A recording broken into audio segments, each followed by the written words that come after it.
बोल भागवत महापुराण की। एक दिन गए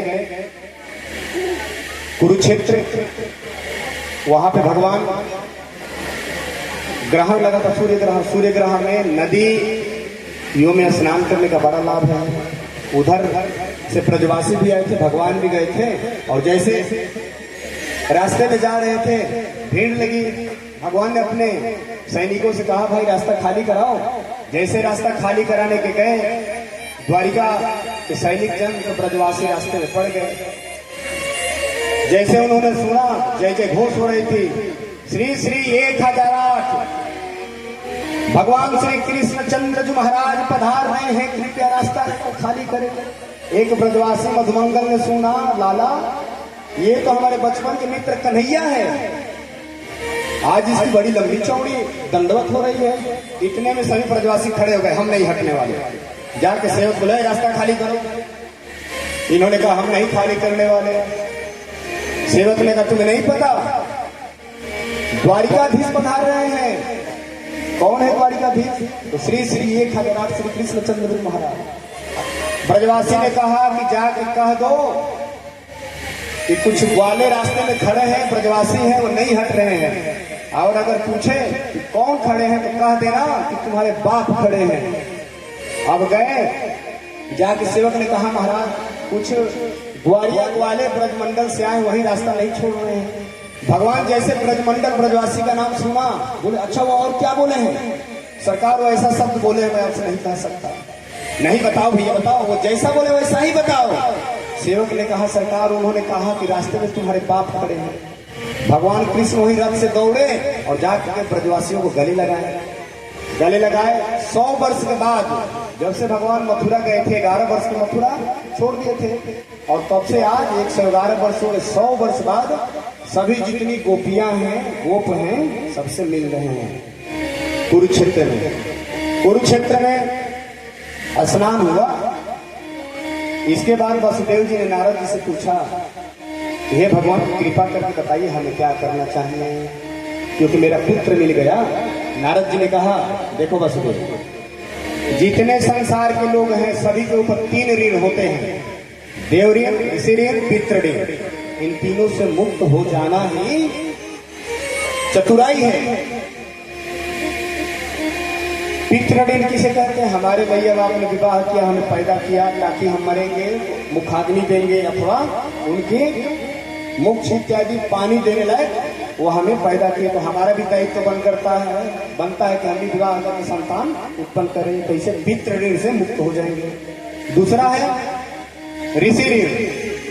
ऋषि ऋण का अर्थ ये होता है कि जो ऋषियों ने घर अपना त्याग के जाके जंगल में, गुफा में, जंगल के पुष्प पत्ते खा के, फल खा के, जितने ग्रंथों की रचना किए, शास्त्रों की रचना की, उसको हम पढ़ के अपने जीवन में उतारे, उस मार्ग पे हम चले।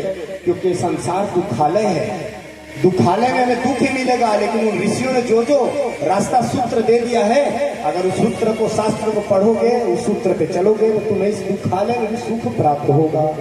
तो इस तरह तुम ऋषि ऋण से मुक्त हो जाओगे। और देव ऋण क्या है भैया? देव ऋण, ये सूर्य हमें प्रकाश देते हैं। क्या आप उन्हें कोई टैक्स देते हो? नहीं। सरकार भी तुम्हें बिजली देती है, तो उसके बदले में बिल लेती है। ये पवन देव तुम्हें ऑक्सीजन हवा दे रहे, जी रहे हो, क्या उन्हें आज तक तुमने कुछ दिया? धरती मैया से तुम अन्न उपज के पाते हो। ये सब जब हम यज्ञ करते हैं, यज्ञ के माध्यम से जब उसमें आहुतियां देते हैं देवताओं के नाम से, तो हम देव ऋण से मुक्त होते हैं। और इस कली काल में परम पूज्य गुरुदेव भगवान ने विशेष रूप से यज्ञ पे महत्व दिया। घर घर गृह गृह गायत्री, गृह गृह यज्ञ। यज्ञ करो, सूक्ष्म से सूक्ष्म घर में अपना यज्ञ कर लो। अरे केवल 24 बारी गायत्री मंत्र से आहुति देके कर लो, कौन सा समय लगना है? ऐसे उन्होंने देव ऋण, ऋषि ऋण, पितृ ऋण से बताया। पर वासुदेव जी किए भी। अच्छा क्यों किए? केवल हम सभी को शिक्षा देने के लिए कि ऐसे करें, नहीं तो भगवान नारद जी दूसरे ओर बोलते हैं कि देखो ये जो नियम है संसारियों के लिए है, वासुदेव तुम्हारे लिए नहीं है। जिसके ये जितने साधनाएं हैं, देव ऋण करो, ऋषि ऋण करो, पितृ ऋण करो, शास्त्र कथा हो रही है, इस कथा में ही तो बतलाया जा रहा है कि भगवान की भक्ति करो, भगवान की भक्ति करो, भगवान मिलेंगे। आज जिनके भगवान ही बेटा बन के आए हैं तो उसको कौन सी करने की जरूरत है, वो तो ऐसे ही भगवान धाम जाएगा। तो नारद जी ने कहा वसुदेव तुम्हारा पुत्र ही साक्षात भगवान बन के आया है, तुम ना करो, ये नियम तुम्हारे ऊपर नहीं लागू होता। देवर्षि भूताप्त नृणाम पित्राणाम किंकुरो नामृणी चराजन सर्वात्मना यह शरणं शरण्यं गतो मुकुंद परिहृत्य कर्तमा। यहाँ नारद जी ने कहा कि आपके ऊपर नियम नहीं लागू होगा। दूसरा एक जगह और यह सूत्र आया, उद्धव जी से भगवान कह रहे हैं कि जो प्रेमी भक्त होते हैं उनके ऊपर यह वेद शास्त्र का नियम नहीं लागू होता है। वेद क्या कहता है, शास्त्र क्या कहता है, लोक धर्म, वर्ण धर्म, जाति धर्म, ये उनके ऊपर लागू नहीं होता। आज्ञा एवं गुणान दोषान मया दिष्टान पे स्वतान धर्मान संत्यज्य यह सर्वान माम भजित सब परम तप। जो भक्त भगवान की भक्ति करने लगा उसके ऊपर कोई नियम नहीं लागू होता। इसलिए नारद भक्ति सूत्र में नारद जी ने 8 नंबर में लिखा निरोधस्त लोक वेद व्यापार में असर। जितने लोक धर्म है संसार की निरोध सबसे प्रकट कर जाए, त्याग दो, इसको न मानो। नारद भक्ति सूत्र नंबर 9 तस्मिन् अन्यथा पद्धि विरोधी सुदासीनता च। जब तक ये लोक धर्म करोगे तब तक भगवान से प्रेम नहीं हो पाएगा, इसलिए कुछ पाने के लिए कुछ खोना पड़ेगा। नारद भक्ति सूत्र 49 नंबर, यहाँ तो नारद जी ने और हद कर दिया होगा। वेदानति सन्न्यसति केवलम विच्छिन्नानुरागं लभते। वेद को त्याग दो, वेदांत सन्न्यस्यति, वेद को त्याग दो। क्या आज्ञा करता है? ये शास्त्र कहाँ से निकला है? पुराण, वेद से। वेद का ही शिरोभाग उपनिषद है और उसका वेद से पुराण। तो वेदे के मत मानो तो क्या होगा?